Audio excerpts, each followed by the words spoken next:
Our next speaker, she's the External Stakeholder Engagement Lead for the Marine Natural Capital Ecosystem Assessment Programme, which fortunately has an acronym, NCEA, and therefore she's well placed to speak to us about embedding natural capital approaches into policy for marine environments. Thank you. Wonderful. I hope you can all hear me okay. I am losing my voice, or have lost my voice. As mentioned, the NCEA programme. I'm part of the marine team in Defra. I'm going to talk a little bit about the programme, give you an overview, and then I'm going to talk about some of the projects that we're doing. There's a few of many, but I'm going to try and do what Ed Hind-Ozen said, and that is turn it into a one-pager. So I'm going to turn complex multi-year projects into a verbal one-pager for you. I'm not the expert on these, so if you want to know more, please do get in contact and I can hand you over to the people that are. But firstly, there is a wider natural capital and ecosystem assessment programme, and this covers both land and sea. We have a terrestrial and a marine arm. And following test years, we launched a 3-year programme in April last year. This is a partnership programme, and we couldn't deliver this in marine without our colleagues in JNCC, Natural England, CFAS, the Environment Agency, and the Marine Management Organisation. So you did a wonderful overview of natural capital, but within the marine programme, we're trying to think about it as a system. So you start with your natural capital assets, the things nature are made of. And these provide us with ecosystem services. And this important link will be discussed later by Louise Anderson at JNCC. And this provides other capital inputs, will also be talked about later. And these in turn give us goods and benefits. We get value from that, but there are other values, and these feed into some of those drivers of change. And this is where management and policy sits. So these are some of the policies that we're feeding into, focusing on, and we are considering interactions and dependencies and trade-offs and understanding the net effect of that on the environment and for people. This is a busy slide. Oh, I'm so sorry. But I wanted to, a bit showing off here, but we're doing a lot within the programme. But it's under 4 themes. We're looking at data exploration and digital solutions. We're looking at innovation in collecting data and how that's analysed. We're enhancing monitoring for our marine and coastal environments. And importantly, we are feeding that into decision-making frameworks. So I'm now going to talk about one of the projects. Both of the projects I'm talking about started in the proof of concept year and led into last year, which was our first year. So this is nearshore water quality and pelagic assets. So Environment Agency with CFAS used remote sensing satellite data, and this was Sentinel-3 ocean colour data that was corroborated with in situ sensors. And this determined what was in the water. And you can see from this animation of Liverpool Base, this month on month in 2018, 2019, there's a real significant influence on the river plume on our coastal waters. So then we need to, so the team are actually now looking at the Wash, the Solent and the Thames as well, using this particular method. So if we look at the logic chain for nearshore water, nearshore water is an asset in itself containing intertidal and subtidal habitats and mobile species. But the services are underpinned by plankton and incorporating those chemical and physical attributes. So then we turn to plankton. And when you look at plankton through a natural capital lens, it's complex.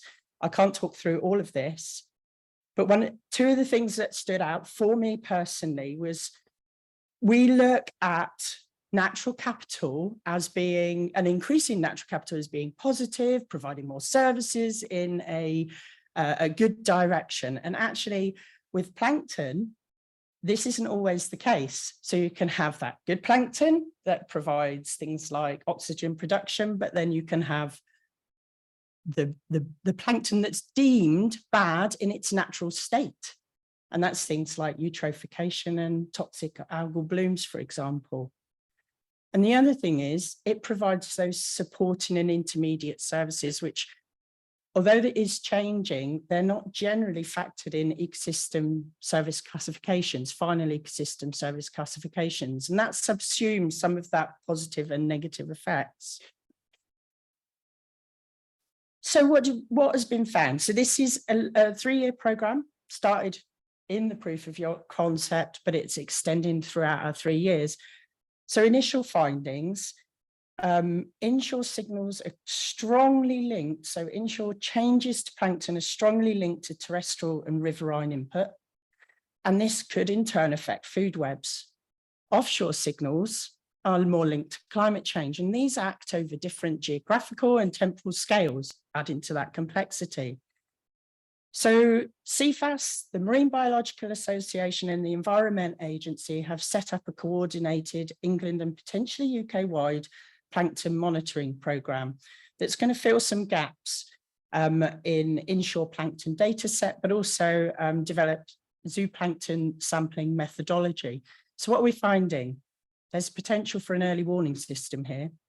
So we could use the changes in plankton that we see to inform land management practices, to mitigate long-term effects to the food web through things like fisheries management plans. But also one of the things that's been identified through the gap filling is there was a gap identified in the marine strategy that has been highlighted, and plankton have, so some of the early findings have indicated that we can pick up on non-native species. So there's that early warning system as well. Moving on, I'm going to talk about, this is a broad project that's using place-based approaches to natural capital.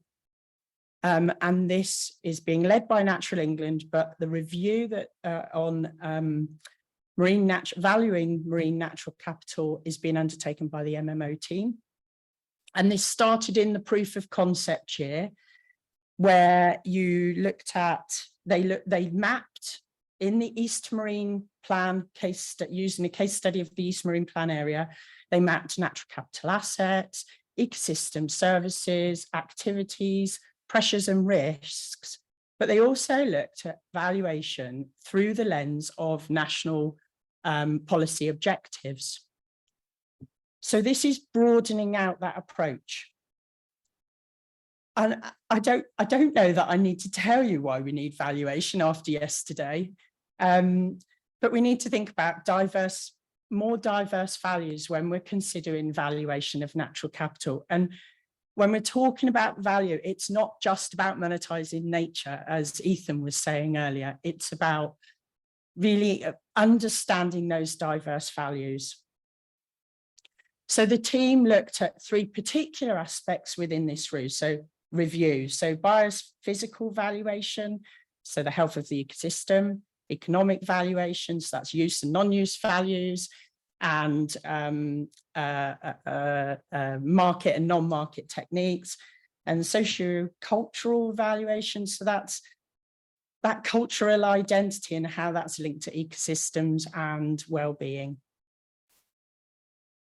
So far, so the team identified 50 different approaches to valuation and honed down on 20.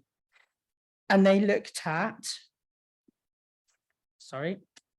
the advantages and disadvantages and spatial applicability. So going back to that case study. All methods use that spatial, it can be used spatially, but some are constricted by scale or limited to certain parts of nature. And this is a risk when you're thinking about the wider consequences of development. But it can be used to better understand the value of natural capital and ecosystem services when you're looking at analysis of trade-offs and incorporating that into discussions. Next, there's potential for the integration of those methods and mixed approaches. The team are going to focus in on some key policy areas such as offshore wind, fisheries management and marine plans. And then they're going to revisit that East Marine Plan case study area. So you can see where we're starting to feed into how it can be used in policy and management context. So we are here, it's the end of year one. We should have some proof of concept year case studies to share with you shortly. And we're hoping we will have some interim reviews later this year. Please do get in contact if you are interested. And finally, I'm just going to highlight two things, although it only has one on the slide. There is a funding opportunity through UKRI for resilient UK coastal communities and seas. And we're also undertaking a survey of data users. So please do get in contact with us and we will share that survey with you. It's really important that you're involved in this. Thank you.